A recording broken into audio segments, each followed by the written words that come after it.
తండ్రి అయిన దేవుని పరిశుద్ధ నామమునకు మహిమ కలుగునుగాక.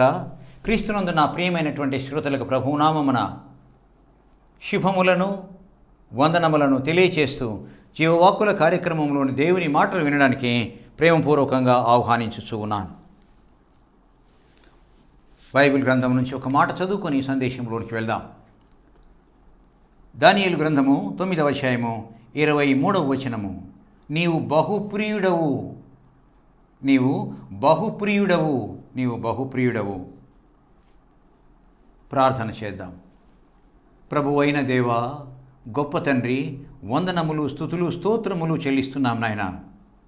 ఇదిగో నువ్వు ఇచ్చిన ఈ తరుణాన్ని బట్టి నీ ప్రియబిడ్డలైన మా శ్రోతలను ప్రభువా కలుసుకోవడానికి మాకు ఒక టీవీ సాధనాన్ని అనుగ్రహించావు తండ్రి. మా శ్రోతలను, టీవీ సాధనమును, నీ కొరకు నిలబడిన దీనుడైన నన్ను మీ కృపగల పాదముల చెంత అర్పించుకుంటూ మీ మాటలు వినిపింపచేయి తండ్రి. బోధించు నాయన. యేసయ్యా, నీ మాటలో జీవం ఉంది, బలం ఉంది, శక్తి ఉంది, ఆకర్షణ ఉంది, మార్చగలిగినటువంటి ఆయన ఉన్నతమైనటువంటి బలము, జీవం ఉంది. అటువంటి మాటలను వినిపింపచేయి తండ్రి. నన్ను నీ సాధనంగా నిలబెట్టి వాడుకోమని వందనాలు, స్తుతులు చెల్లిస్తూ మమ్మలను, మా శ్రోతలను మీకే అప్పగించుకుంటూ యేసు నామమున ప్రార్థిస్తున్నాము తండ్రి. ఆమేన్. నా ప్రియమైన వారలారా, గత సందేశంలో దానియేలు గురించినటువంటి ప్రాథమికమైనటువంటి విషయాలు, అంతేకాకుండా దానియేలు ఎందుకు బహుప్రియుడయ్యాడు, ఎందుకు బబులోను సంస్థానంలో అంత ఉన్నతమైనటువంటి ఉన్నతమైనటువంటి స్థితిలోకి హెచ్చించబడ్డాడు, ఉన్నతమైన స్థితిలోకి హెచ్చించబడడానికి కారణాలేంటి నేను మీతో పంచుకున్నాను. ఆ ఉన్నతమైనటువంటి స్థితిలో హెచ్చించబడడానికి మంచి ప్రార్థనాపరుడు ఒక మాట, స్నేహితుల కొరకు అభ్యర్థించినటువంటి మంచి స్వభావము, దేవుని ఆత్మ కలిగినటువంటి వ్యక్తిత్వము, తర్వాత బహుధైర్యవంతుడు, తర్వాత ఏ లోపము లేనివాడు. ఈ విధంగా ఐదు మాటలు దానియేలును గురించినటువంటి మంచి లక్షణాల గురించి మీతో నేను పంచుకున్నాను. ప్రియమైన వారలారా, ఇంకా చాలా ఉన్నాయి మంచి లక్షణాలు. ఎటువంటి పరిస్థితుల్లో కూడా దేవుణ్ణి వదిలిపెట్టినటువంటి వాడు కాదు, దేవుణ్ణి విడువనటువంటి వ్యక్తి. ప్రియమైన వారలారా, అయితే ఈ పదము ఆయన ఎందుకు ఉపయోగించాడు? 120 మంది దేశ పరిపాలనలో అధిపతులుగా ఉండడానికి డరయస్సు లేక దర్యావేషు రాజు ఏర్పాటు చేసుకున్నటువంటి ఆ 120 మందిలో అత్యున్నతమైనటువంటి వ్యక్తిగా దానియేలు ఎందుకు హెచ్చించబడ్డాడు? కారణమేంటి? ప్రధానమైనటువంటి కారణం ఏంటంటే, చూడండి, ప్రధానమైనటువంటి లక్షణము ఏంటంటే, అంత ఉన్నతమైన స్థితిలోకి ఉంచబడడానికి లక్షణాల్లో ప్రధానమైనటువంటి లక్షణము దైవ భయము కలిగినటువంటి ప్రార్థనాపరుడు. అదండి, ఏదో కంఠపాఠం చేసి వల్లించే ప్రార్థన కాదు, దైవ భయము కలిగి ప్రార్థించే ప్రార్థనాపరుడు ఆయన. మొదటి సందేశంలో విన్నాం, ఇబ్బంది కలిగింది. ఏమి ఇబ్బంది? రాజుగారికి కల వచ్చింది, కలభావం అని చెప్పాలి. రాజుగారికి కల వచ్చింది, కలభావాన్ని చెప్పాలి. ఆ కలభావాన్ని చెప్పడానికి దేవుడు చెప్పాలి, దేవుడు బోధించాలి, దేవుడు చెప్పాలి, దేవుడు బోధించాలి, దేవుడు తెలియజేయాలి. అప్పుడు అందువలన ఏమన్నాడంటే దానియేలు, లేయండి, వెళ్దాం, మన దేవుణ్ణి ప్రార్థన చేద్దాం అని చెప్పేసి వారిని తీసుకొని వెళ్ళి ప్రార్థించగా ఆ మొదటి కళ, ప్రతిమ కనిపించినటువంటి కళ యొక్క భావాన్ని దేవుడు దానియేలుకు చూపిస్తాడండి. అట్లా ప్రార్థన చేశాడు. మొదటి ప్రార్థన గ్రంథములో ఇంకెన్ని ప్రార్థనలు చేసి ఉంటాడేమో కానీ ఆత్మదేవుడు రాయించినవి కొన్ని మాత్రమే. ఇంకా ఇది అటువంటి ప్రార్థన. తరువాత రెండవ కళ వచ్చింది రాజుకు. ఓ పెద్ద వృక్షము, అనేకమైనటువంటి పక్షులు ఆ వృక్షం మీద ఉండడము, అనేకమైనటువంటి జంతువులు ఆ వృక్షం కింద ఉండడము. దాని యొక్క భావాన్ని కూడా తెలియజేయడానికి దేవుడే తెలియజేశాడండి. ఎందుకని? అంత గొప్ప ప్రార్థనాపరుడు. అయితే బహుప్రియుడు అనిపించుకున్నప్పుడు బహుప్రియుడు అన్న మాట దేవుని చేత అనిపించుకున్న సందర్భంలో చేసినటువంటి ప్రార్థన ఎట్టిది జాగ్రత్తగా గమనించుదాము. నా ప్రియమైనటువంటి వారలారా, గొప్ప ప్రార్థన, ప్రశంసనీయమైనటువంటి ప్రార్థన, ప్రశంసించ తగినటువంటి ప్రార్థన ఏంటంటే, చూడండి, దానియేలు గ్రంథము 9వ అధ్యాయము 3వ వచనము. నుండి 3వ వచనంలో కొన్ని మాటలు ఉన్నాయి, అక్కడ చూద్దాం. దానియేలు గ్రంథము 9వ అధ్యాయం 3వ వచనము. ఏ విధంగా ప్రార్థన చేశాడు, ప్రార్థన చేసిన విధానం ఎటువంటిది, ప్రార్థన చేసేటప్పుడు ఎలా ఉన్నాడు, ప్రార్థన చేసేటప్పుడు తగ్గించుకున్నాడా, రాజటీవీతో ఉన్నాడు, ఎందుకంటే అప్పటికే చాలా గొప్ప స్థితిలో ఉన్నాడు. మరి తను ఆ స్థితిలో ఏ స్థితిలో ఉన్నాడో ఆ స్థితిని బట్టి ఉండక ఎంత తగ్గించుకున్నాడో, ఎంత దీనుడుగా ఉన్నాడో, ఎంత దేవునికి సమీపస్తుడుగా ఉన్నాడో, ఏ విధంగా సమీపస్తుడుగా ఉన్నాడంటే 9వ అధ్యాయం 3వ వచనంలో, అంతట నేను గోనె పట్ట కట్టుకొని, గోనె పట్ట కట్టుకోవడం అనేది బహు దీనత్వాన్ని తెలియజేస్తుంది, బహు తగ్గింపు స్వభావాన్ని తెలియజేస్తుంది, బహు సాత్వికమైన స్వభావాన్ని తెలియజేస్తుంది, బహు విధేయతను తెలియజేస్తుంది. గోనె పట్ట కట్టుకొని, తర్వాత ధూళి తలపైన వేసుకొని, గోనె పట్ట కట్టుకొని ధూళి తలపైన వేసుకొని ఉపవాసముండి ప్రార్థన విజ్ఞాపన చేయుటకై ప్రభువుకు దేవుని ఎదుట మనస్సును నిబ్బరము చేసుకుంటుని. ఇదండి, ఇది ప్రార్థన. ఆయన చేసినప్పుడు ఏ విధంగా ఉన్నాడంటే తన దీనత్వాన్ని, తన విధేయతను, తమ సమర్పణను, అంతేకాకుండా ఉపవాసము చేత శరీరాన్ని శుష్కింప చేసుకొని ఉన్నాడు. చూసారా?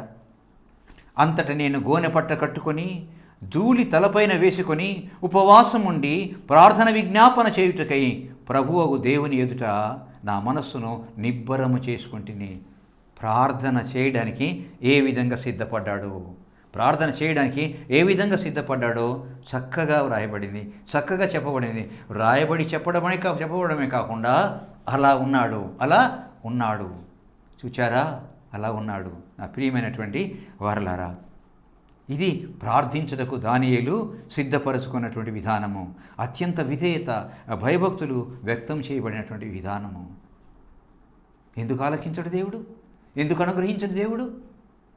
ప్రియమైనటువంటి వారలారా, ఒక్కొక్క వ్యక్తి ఒక్కొక్క విధంగా ఆ ప్రార్థన విధానాన్ని సిద్ధపరచుకుంటాడు. ఎప్పుడు విజ్ఞాపన చేసినా, ఎప్పుడు ప్రార్థన చేసినా, ఎప్పుడు కావాలని కోరుకున్నప్పటికీ కూడా వెంటనే మోషే ఏం చేసేవాడంటే సాగిలపడి దేవుని ముందు దేవుని యొక్క పాదాల దగ్గర సాగిలపడి ప్రార్థన చేసేవాడు. ప్రియమైన వాళ్ళు చూసారా? Yes, that is the way, that is the mode of prayer. రెండవది ఏంటంటే దేవుణ్ణి ఘనపరచినటువంటి ప్రార్థన. చూడండి 9వ అధ్యాయం 4వ వచనము. నా దేవుడైన యెహోవా ఎదుట ప్రార్థన చేసి ఒప్పుకున్నదేమనగా ప్రభువా, మహాత్మ్యము కలిగిన భీకరుడవు దేవా. మన ప్రార్థనలో మొట్టమొదటి మాట దానియేలు దగ్గర నుంచి నేర్చుకోవాలి. ఏంటంటే ఆయనను ఘనపరచాలి. ఆయనను ఘనపరచకుండా చేసే ప్రార్థన ఎంతమాత్రం అంగీకరించబడదు. ఆయనను ఘనపరచాలి. ప్రభువా, మా ఆత్మ్యము కలిగిన భీకరుడవకు దేవా, నీ ఆజ్ఞలను అనుసరించి నడుచుకుని వారి ఎడల నీ నిబంధనను, నీ కృపను జ్ఞాపకము చేయువాడా. ఘనపరచడమే కాకుండా ఆయన ఘనతకు తగినటువంటి లక్షణాలు, ఆయనలో సులక్షణాలు ఏమున్నాయో వ్యక్తం చేయాలి. ఎంత చక్కని లక్షణాలను దేవునిలో కనుగొని ఉన్నాడు దానియేలు. చూడండి ఏమనంటే, ప్రభువా, మహాత్మ్యము కలిగిన దేవుడవయ్యా నువ్వు. అంతేకాదు, మహాత్మ్యం కలిగిన భీకరుడవకు దేవా, భీకరుడు అయిన వ్యక్తివి, మహాత్మ్యము కలిగిన దేవుడవు.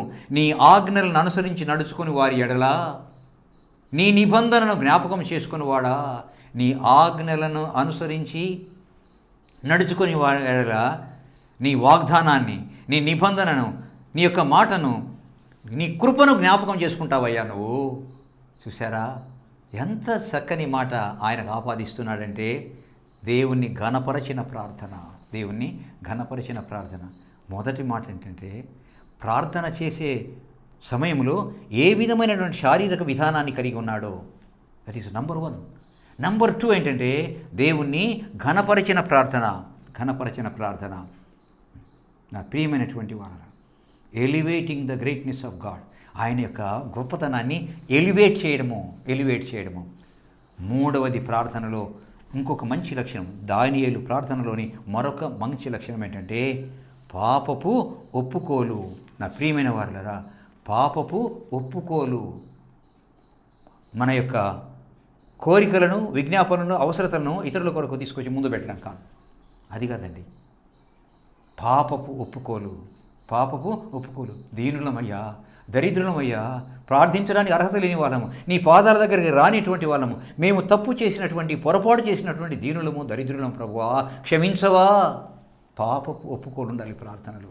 చూడండి 9వ అధ్యాయము 5వ వచనంలో, మేమైతే నీ దాసులకు ప్రవక్తలు నీ నామమును బట్టి మా రాజులకును, మా అధిపతులకును, మా పితరులకును, యూదయ దేశ జనులందరికీ చెప్పిన మాటలను ఆలకింపక, అయ్యా నీవైతే నీ దాసులతో, నీ ప్రవక్తలతో చెప్పినటువంటి మాటలను మేము కానీ, మా రాజులు కానీ, మా అధిపతులు కానీ, మా పితరులు కానీ, యూదయ దేశ జనులందరికీ చెప్పిన మాటలను ఆలకింపకపోతిమి. ఆలకింపలేదయ్యా. తప్పు చేశాం ప్రభువా. మేము, మా రాజులు, మా అధిపతులు నువ్వు చెప్పినటువంటి మాటలను నీ దాసుల ద్వారా, నీ ప్రవక్తల ద్వారా నువ్వు వినిపింపజేసి బోధించినటువంటి మాటల్ని ఆలకింపలేదు. తప్పును ఒప్పుకోవాలి, ఒప్పుకోలు ఉండాలి. అంతేకాకుండా 6వ వచనంలో, నీ ఆజ్ఞలను, నీ విధులను అనుసరించడం మాని పాపులమును, దుష్టులమై చెడుతనమందు ప్రవర్తించుచు తిరుగుబాటు చేసిన వారము. అబ్బో, చూసారా? వాస్తవమైనటువంటి ప్రార్థన ఎలా ఉంటుందంటే ఇలా ఉంటుంది. వాస్తవమైన ప్రార్థన ఇలా ఉంటుంది. నా ప్రియమైన వాళ్ళు చూడండి 6వ వచనం మరొకసారి చూద్దాం. నీ ఆజ్ఞలను, విధులను అనుసరించడం మాని పాపులమును, దుష్టులమై. ఆజ్ఞలను అనుసరించకపోతే పాపులము, దుష్టులము అంటున్నాడు. చెడుతనమందు ప్రవర్తించుచు తిరుగుబాటు చేసిన వాళ్ళము. ఎప్పుడైతే ఆయన మాటలు వినలేదో, ఎప్పుడైతే ఆయన ఆజ్ఞలను అనుసరించలేదో, ఎప్పుడైతే ఆయన విధులను అనుసరించడం మాని ఉంటామో పాపులము అవుతాం. ఇతరుల ఎడల ఏదైనా చేసి, ఇతరుల ఎడల ఏదైనా మాట్లాడితేనే కాదు, మొట్టమొదటి అంటే నీ మాటలను వినలేదు, ఆలకించలేదు, అనుసరించలేదు, ప్రవర్తించక పాపులమును, దుష్టులమునై చెడుతనమందు ప్రవర్తించుచు తిరుగుబాటు చేసిన వాళ్ళమయ్యా. పాపపు ఒప్పుకోలు కనపడుతుంది. మొదటిది ఏంటంటే ప్రార్థన చేసిన విధానము అంగీకారమై ఉండాలి. రెండవది దేవుణ్ణి ఘనపరచాలి ముందు. ఆ తరువాత పాపపు ఒప్పుకోలు ఉండాలి. అంతేకాదు 9వ అధ్యాయము 8వ వచనము, ప్రభువా నీకు విరోధముగా పాపం చేసినందున మాకును, మా రాజులకును, మా అధిపతులకును, మా పితరులకును ముఖము చిన్నబోవునట్లుగా సిగ్గే తగి ఉన్నది. సిగ్గుపడాల్సిన వాళ్ళమయ్యా మేము, ఎందుకంటే నీ మాటలు వినలేదు కాబట్టి. ప్రభువా నీకు విరోధముగా పాపం చేసినందున మాకును, మా రాజులకును, మా అధిపతులకును, మా పితరులకు ముఖము చిన్నబోవునట్లుగా సిగ్గే తగి ఉన్నది. చూసారా? వాస్తవం ఒప్పుకుంటున్నాడండి డానియేలు. అది దేవునికి చాలా ఇష్టము. వాస్తవము, యథార్థత మాట్లాడాలి, యథార్థత ఉండాలి. నా ప్రియమైనటువంటి వారలారా, యథార్థత ఉండాలి. యథార్థంగా ఒప్పుకుంటున్నాడు. తర్వాత 9వ అధ్యాయం 9వ వచనంలో, మేము మా దేవుడైన యెహోవాకు విరోధముగా తిరుగుబాటు చేస్తేమి. మేము తిరుగుబాటు చేసామయ్యా మా దేవునికి విరోధంగా.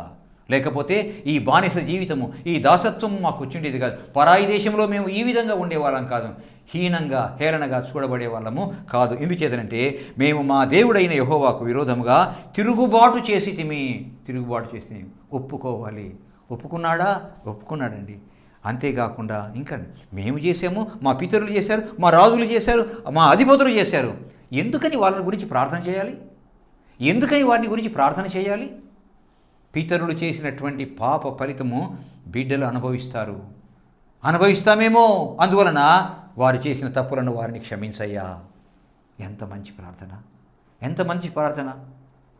పితరుల వలన దీవెనల ఆశీర్వాదాలు ఎలా మనకు వస్తాయో, పితరులు చేసినటువంటి పాపము యొక్క శిక్ష కూడా బిడ్డల ఎడల వస్తుంది అని ఎరిగినటువంటి జ్ఞానము కలిగినటువంటి వ్యక్తి దానియేలు. ఇందాక చూసాం కదా, మా రాజులు వినలేదయ్యా, మా అధిపతులు వినలేదయ్యా, మా పితరులు వినలేదయ్యా, మేము వినలేదు, మేము తప్పు చేశాము, నీకు విరోధముగా తిరుగుబాటు చేస్తే. 12వ వచనాన్ని చూచినట్లయితే 12వ వచనాన్ని, యెరూషలేములో జరిగిన కీడు మరి ఏ దేశంలో జరగలేదయ్యా. యెరూషలేములో జరిగినటువంటి కీడు, యెరూషలేము జరిగినటువంటి పాపము, యెరూషలేము జరిగినటువంటి అతిక్రమములు ఏ దేశంలో జరగలేదయ్యా. మా ప్రజలు చేశారయ్యా, మా పితరులు చేశారు, మా అధికారులు, మా రాజులు చేశారు. క్షమించమని అడుగుతున్నాడా? క్షమించమని అడుగుతున్నాడా? క్షమించమని అడుగుతున్నాడు. చూసారా? మరియు 13వ వచనం చూడండి. మోషే ధర్మశాస్త్రమందు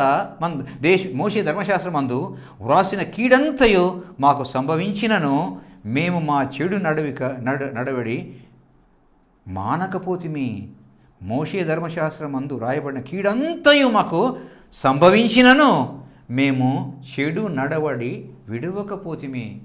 ఇంకా ఒప్పుకుంటున్నా, ఇంత కీడు జరిగినప్పటికీ కూడా, ఇంత శిక్ష మాకు విధించబడినప్పటికీ కూడా మా చెడు నడవడికను, మా చెడు ప్రవర్తన మానకపోతిమి మేము.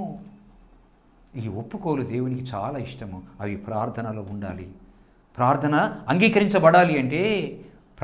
అంగీకరించబడాలంటే ఒప్పుకోలు ఉండాలి.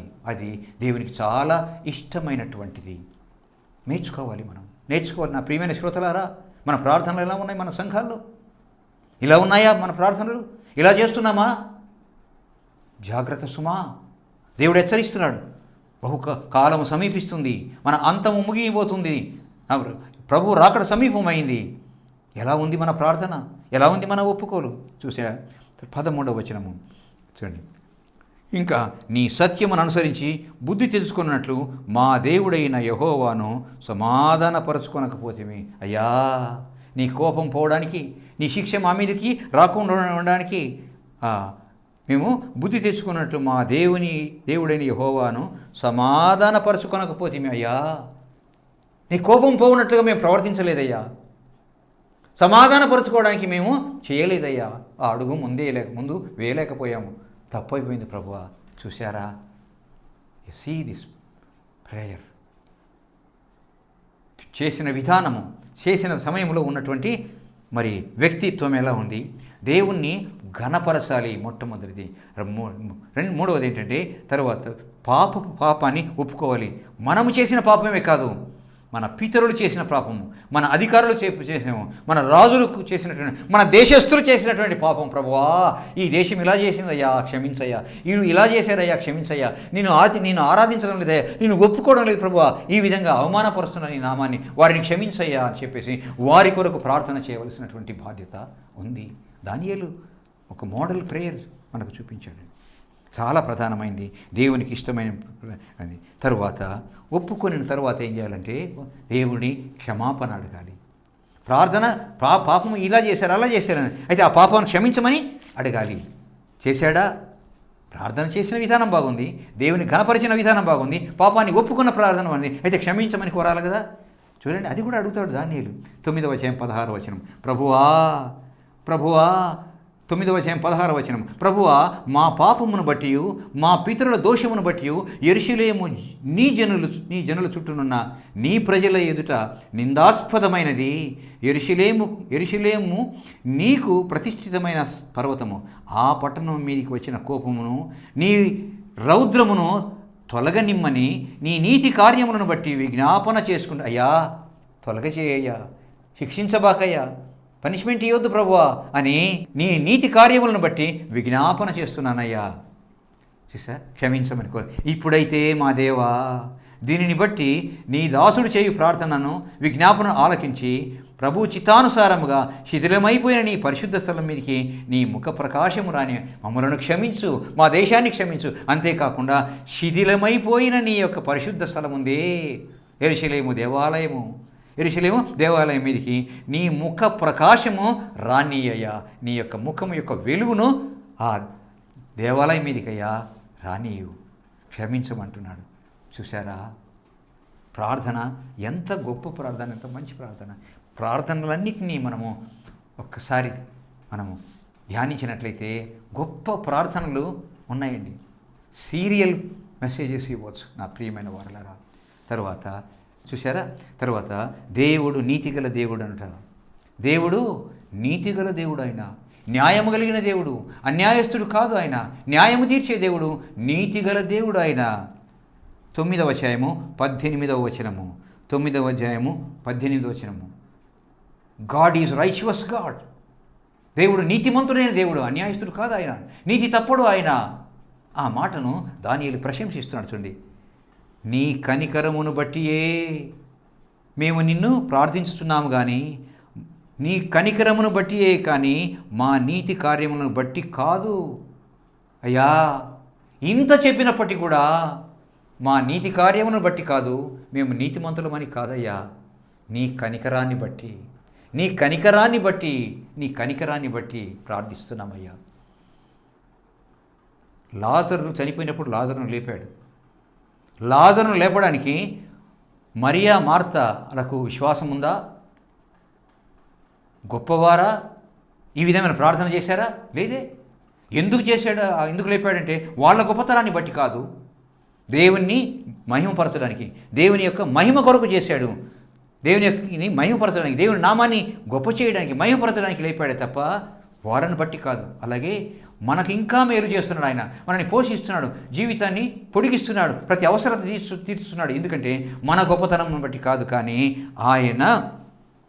ఆయన నీతి కార్యాన్ని, నీతిని బట్టి. చూడండి, నీ కనికరమును బట్టియే మేము నిన్ను ప్రార్థిస్తున్నాం కానీ మా స్వనీతి కార్యములను బట్టి కాదు. అంతేకాకుండా నీ సన్నిధిని నిలబడి ప్రార్థించుటకు లేదు. అయ్యా, నీ సన్నిధిలో మేము నీతి గలవాళ్ళం వాళ్ళమని నీ సన్నిధిలో మేము ప్రార్థించడం లేదయ్యా. మా దేవా, చెవియొగ్గి ఆలకింపుము. అయ్యా, పనికి మాలిన వాళ్ళను త్రోసివేస్తావేమో, ప్రార్థన వినవేమో, కానీ ప్రభువా, మా దేవా, చెవియొగ్గి ఆలకించుము. నీ కన్నులు తెరిచి నీ పేరు పెట్టబడిన ఈ పట్టణం మీదికి వచ్చిన నాశనమును, నీ పేరు పెట్టబడినటువంటి ఈ పట్టణం మీదికి వచ్చినటువంటి నాశనమును, నీ పేరు పెట్టబడిన ఈ పట్టణమును దృష్టించి చూడుమయ్యా. నాశనమైపోయిన ఆ నాశనాన్ని చూడండి. అంతేకాకుండా నీ పేరు పెట్టబడినటువంటి ఈ పట్టణము, నీ పట్టణము ఒకసారి చూడుము. 19వ వచనము, ప్రభువా ఆలకింపుము, ప్రభువా క్షమించుము. ఆయన నీతి గలవాడని ఒప్పుకొని క్షమించమని అడుగుతున్నాడు. ప్రభువా ఆలకింపుము, ప్రభువా క్షమించుము, ప్రభువా ఆలస్యము చేయక చెవియొగ్గి నా మనవి చిత్తగింపుము. ప్రభువా ప్రభువా ప్రభువా. ఎంత ప్రభువా అంటే అధిపతి అని అర్థము, అధికారం కలిగినటువంటి వ్యక్తి. లోకం మీద, సృష్టి మీద, ప్రతి జీవుల మీద, జీవరాశులన్నిటి మీద, సృష్టిలో ఏమున్నాయో సృష్టి మీద, అంతటి మీద అధికారము కలిగిన దేవుడవయ్యా. అధిపతి అంటే అర్థము, ప్రభువా అంటే అర్థము. అటువంటి ఆధిపత్యాన్ని నేను ఒప్పుకుంటున్నానయ్యా, అంగీకరిస్తున్నానయ్యా. నీ ఆధిపత్యానికి నేను తల ఒగ్గుతున్నాను ప్రభువా. ప్రభువా అంటే అది అర్థము. ప్రభువా అనే పదం ఉపయోగించకుండా ఉండే ప్రార్థన, అది ప్రార్థనే కాదు, అంగీకారము కానే కాదు. ప్రియమైనటువంటి వారలారా, చూశారా? చూడండి, నా మనవి చిత్తగింపు. నా దేవా, ఈ పట్టణమును, ఈ జనమును నీ పేరు పెట్టబడి నీవే నీ ఘనతను బట్టి నా ప్రార్థన వినుమని. నీవే నీ ఘనతను బట్టి, నీ నీతిని బట్టి, నీ గొప్పతనాన్ని బట్టి, నీ మహిమను బట్టి నా ప్రార్థన వినుమని అయ్యా వేడుకొంటున్నానయ్యా, వేడుకొంటిని అని రాయబడింది. బా, ఏమి ప్రార్థన అండి, ఏమి ప్రార్థన అండి. చూచారా? సరే, మరి ఇంత గొప్పగా ప్రార్థన చేసి చెప్పుకున్నాం. మరి జవాబు వచ్చిందా? ఇంత గొప్పగా అని చెప్పుకున్నాం, ఇంత గొప్పగా ప్రశంసిస్తున్నామే ఈ ప్రార్థనను, డానియేలును. మరి అటువంటిప్పుడు జవాబు వచ్చిందా? జవాబు వచ్చిందా? నా ప్రియమైన వారలారా, 9వ అధ్యాయం 23వ వచనములో, 9వ అధ్యాయము 23వ వచనములో, నీవు బహుప్రియుడవు గనుక దానియేలు, యు ఆర్ మోస్ట్ బిలవెడ్. దానియేలు, నీవు బహుప్రియుడవు గనుక నీవు విజ్ఞాపన చేయనారంభించినప్పుడు, ప్రార్థన కూడా పూర్తి కాలేదండి, అంటే నువ్వు ప్రారంభించినప్పుడే గాబ్రియేల్ ఇలారా. ఏంటి ప్రభువా, నువ్వు వెళ్ళయ్యా, దానియేలు అక్కడ ప్రార్థన చేస్తున్నాడు, వెళ్ళు అని నువ్వు ప్రార్థన ప్రారంభించబడినప్పుడే నాకు ఆజ్ఞ జారీ చేయబడింది దేవుని ద్వారా. వెళ్ళు, దానియేలుతో మాట్లాడు, వెళ్ళి నీవు బహుప్రియుడవు గనుక నీవు విజ్ఞాపన చేయనారంభించినప్పుడు ఈ సంగతిని నీకు చెప్పుటకు వెళ్ళవలనని ఆజ్ఞ బయలుదేరాను. పో, వెళ్ళు. పూర్తి కాలేదు ఇంకా. బా, చూసారా? పూర్తి కాక మునిపి జవాబు వచ్చేసింది. పో, చెప్పు, పో, వెళ్ళు, చెప్పు. గాబ్రియేలును పంపిస్తాడు దేవుడు. అంటే ఎంత గొప్ప ప్రార్థన, ఎంత మంచి ప్రార్థన. అందుకోసమే ఈ మాట 3 చోట్ల రాయబడింది. ఎక్కడ? ప్రసంగి గ్రంథము 9వ అధ్యాయము 23వ వచనములో నీవు ప్రియుడవు బహుప్రియుడవు. ఎంత సూపర్లేటివ్, ఎంత ఉన్నతమైనటువంటి ప్రశంస, బహుప్రియుడవు. గత సందేశంలో చెప్పుకున్నాం, అబ్రహాము ఎడల ఈ పదము ఉపయోగించలేదు దేవుడు. నా స్నేహితుడైన అబ్రహామా, నా స్నేహితుడైన అబ్రహాము సంతానమా అన్నాడు. నా స్నేహితుడైన అబ్రహామా అన్నాడు. తర్వాత మోషేతో మాట్లాడే స్నేహితుని వలె మాట్లాడాను అని రాయబడింది. అంతేకాకుండా భూమి మీద ఉన్నటువంటి వారందరిలో మిక్కిలి సాత్వికుడు, నా ఇల్లంతటిలో నమ్మకమైన వాడు అని చెప్పేసి అన్నాడే తప్ప బహుప్రియుడు అని లేదు. అంతేకాకుండా మోషే చేసినటువంటి చిన్న పొరపాటుకు నువ్వు యోర్దాను దాటకుండా ఇక్కడే చనిపోవాలి, జాగ్రత్త సుమా అన్నాడే తప్ప దయ కనికరం చూపించలేదు. కఠినంగా ప్రవర్తించాడు అక్కడ దేవుడు మోషే ఎడల. ఇంకా చెప్పుకోపోవాలంటే ఇటువంటి పదం ఎవరికి ఉపయోగించలేదండి. అది 9వ అధ్యాయం 23వ వచనంలో, 10వ అధ్యాయం 11వ వచనంలో, 10వ అధ్యాయం 19వ వచనంలో 3 చోట్ల రాయబడింది బహుప్రియుడవు బహుప్రియుడవు బహుప్రియుడు అని. ఎంత ప్రియుడు కాకపోతే, ఎంత ఇష్టం కాకపోతే దేవుడు అంటాడన్నమాట. చూసారా, అంత ఉన్నతమైన స్థితిలోకి హెచ్చించబడడానికి. ఎంత ఉన్నతమైన స్థితి! దర్యావేషు రాజు కాలంలో ఆయనకు అధికార పరిపాలన సౌలభ్యానికి 120 మంది అధిపతులను ఏర్పాటు చేస్తే ఆ 120 మందిలో ప్రధానమైనటువంటి వారు 3 అయితే ఆ 3లో కూడా అతి ప్రధానమైనటువంటి ఉన్నతమైనటువంటి వ్యక్తి దానియేలు. అంత గొప్ప స్థితిలో దేవుడు అతను హెచ్చించడానికి, అంతేకాకుండా బహుప్రియుడు అని చెప్పేసి అంత ప్రశంసనీయమైన మాటలను మరి దేవుడు దానియేలు ఎడల చెప్పడానికి కారణం ఏంటంటే అతని యొక్క జీవితము, అతని ప్రార్థన. చూశారా, అతి సాధారణమైనటువంటి వ్యక్తి, దాసుడిగా బానిసగా కొనిపోబడినటువంటి వ్యక్తి ఎంత మంచి లక్షణాలు కలిగి ఉన్నాడు, ఎంత గొప్ప ప్రార్థన చేశాడు. నా ప్రియమైనటువంటి వారులారా, చూసారా, అటువంటి ప్రార్థన దానియేలు ప్రార్థన. ప్రియుడైనటువంటి వ్యక్తి నా ప్రియమైనటువంటి వారులారా, ఎంత మంచి పాఠం నేర్చుకున్నాము. దానియేలు జీవితము ఆదర్శవంతమైన జీవితం, దానియేలు ప్రార్థన ఆదర్శవంతమైన ప్రార్థన, దానియేలులోని ప్రతి అంశం కూడా ఆదర్శవంతమైనదే. గొప్ప ప్రార్థనాపరుడు. నా ప్రియమైనటువంటి వారు ఒక్కసారి జ్ఞాపకం చేసుకుంటే ఆయన ప్రార్థనలోని ప్రాముఖ్యమైన విషయాలు, ప్రార్థన చేసినటువంటి ఆయన పరిస్థితి, ప్రార్థన ఏ పరిస్థితిలో చేశాడు, దేవుణ్ణి ఘనపరిచాడండి. ప్రార్థనలో 2వ అంశం, ప్రార్థనలో ఘనపరిచాడు. పాపపు ఒప్పుకోలండి. మా రాజులు, పితరులు, అధిపతులు చేశారయ్యా. అంతేకాకుండా ప్రార్థనలో క్షమించమని కోరుతాడు. అంతేకాదు ఆయన నీతిమంతుడు అని చెప్పేసి ఆయన ప్రశంసిస్తాడు. ఈ అంశములను బట్టి ఆయన బహుప్రియుడయ్యాడు. అంతేకాకుండా జవాబు వెంటనే వచ్చేసింది, ఏమాత్రమూ ఆలస్యము లేకుండా. ప్రియమైన వారులారా, నేర్చుకుందామా దానియేలు జీవితం ద్వారా? నేర్చుకుందాం, ప్రయత్నం చేద్దాం. నా ప్రియమైన వారులారా, ప్రార్థన చేద్దాం. మా పితరుల దేవా, మా పితరుడైన దానియేలు దేవా, పరలోకపు తండ్రి, మా దేవా, నీకు వందనములు, స్తుతులు, స్తోత్రములు చెల్లిస్తున్నాం నాయన. ప్రభువా, ఎంత గొప్ప జీవితము దానియేలుది. మా పితరుని మా ఎదురుగా ఉంచి నేర్పించినటువంటి పాఠాన్ని బట్టి, ఆయన చేసిన ప్రార్థనను బట్టి మీకు వందనాలు, స్తుతులయ్యా. మాట్లాడావయ్యా, బోధించావు నాయన. ఆ ప్రార్థన మేము నేర్చుకోవాలి నాయనా, మేము చేయాలి ప్రభువా.